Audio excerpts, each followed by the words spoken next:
بیان کیا جاتا ہے کہ بنی اسرائیل میں 2 بھائی تھے جن میں ایک مسلمان تھا اور دوسرا کافر تھا۔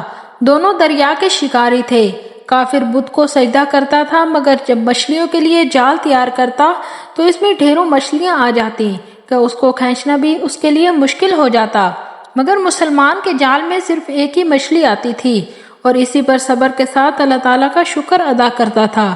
اتفاقاً ایک روز اس مسلمان کی بیوی اپنے مکان کی چھت پر گئی تو اس کی نظر کافر کی بیوی پر پڑی جو زیور اور بہترین لباس سے آراستہ تھی۔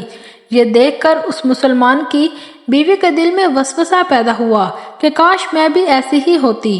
تو کافر کی بیوی بولی، تو اپنے شوہر کو اس پر آمادہ کر لے، وہ بھی میرے شوہر کے معبود یعنی بت کی عبادت کیا کرے تاکہ تو بھی میری طرح مالدار ہو جائے۔ یہ سن کر مسلمان بھائی کی بیوی کچھ غم زدہ سی ہو کر نیچے آئی، اور جب اس کا شوہر گھر آیا تو اس نے بیوی کا حال متغیر دیکھ کر دریافت کیا، آخر کیا بات ہے جسے تو اس قدر غمزدہ معلوم ہوتی ہے؟ تو وہ کہنے لگی، بس میاں، یا تو تم مجھے طلاق دے دو یا اپنے بھائی کے معبود کی عبادت شروع کر دو۔ یہ سن کر اس کے شوہر نے کہا، خدا کی بندی، تو خدا سے نہیں ڈرتی؟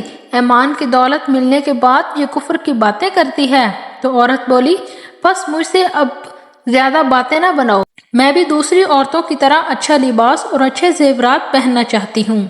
جب اس مرد مومن نے دیکھا کہ یہ عورت ضد پر اتر آئی ہے اور اس کا اصرار حد سے بڑھ چکا ہے تو اس نے عورت کو تسلی دی، کہا، اچھا گھبرانے کی ضرورت نہیں ہے، میں کل سے کاریگروں اور مزدوروں میں جا کر محنت کر کے تجھے روزانہ 2 درہم دیتا رہوں گا، تو اس سے اپنی حالت درست کر لینا۔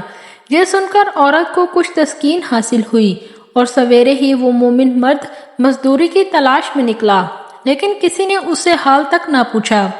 یہ دیکھ کر وہ دریا کے کنارے پہنچا اور شام تک اللہ تعالیٰ کی عبادت میں مصروف رہ کر رات کو جب گھر آیا تو بیوی نے دریافت کیا، آج تم کہاں تھے؟ وہ کہنے لگا، میں بادشاہ کی خدمت میں مصروف تھا، اس نے مجھ سے 30 دن تک کام کرنے کی شرط کی ہے۔ عورت نے کہا، آخر وہ بادشاہ تم کو کیا دے گا؟ تو اس نے جواب دیا کہ میرا بادشاہ بڑا کریم ہے اور اس کے خزانے مال و دولت سے بھرے ہوئے ہیں، وہ مجھے دے گا جو میں چاہوں گا۔ چنانچہ اسی طرح برابر وہ اپنے معبود برحق کی عبادت میں مصروف رہا، اور 30ویں رات ہوئی تو بیوی نے کہا، سنو میاں، اگر کل تم نے مجھے مزدوری لا کر نہ دی تو تم مجھے لازمی طلاق دے دینا۔ یہ سن کر اس کو اس قدر پریشانی لاحق ہوئی، اور 30ویں صبح کو اس نے ایک یہودی سے کہا، کیا تم مجھے مزدوری پر لگا لوگے؟ یہ سن کر یہودی کہنے لگا کہ ہاں، تم کو مزدوری تو مل جائے گی، لیکن شرط یہ ہے کہ میرے پاس تمہارے کھانے پینے کا کوئی انتظام نہ ہوگا۔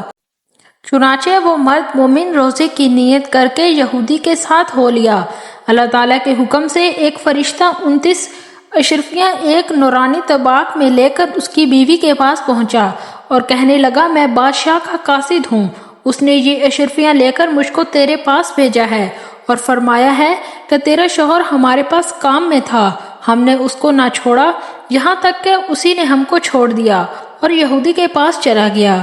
اگر وہ ہمارا کام کرتا تو ہم اس کو اور زیادہ اجرت دیتے، بس یہ ایک اشرفی کی کمی اسی وجہ سے ہے۔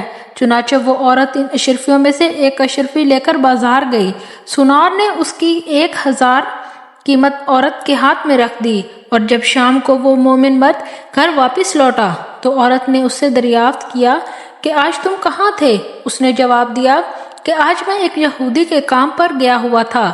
تو بیوی کہنے لگی، آخر بادشاہ کی خدمت ترک کر کے تم دوسرے کی خدمت کیوں کرتے ہو؟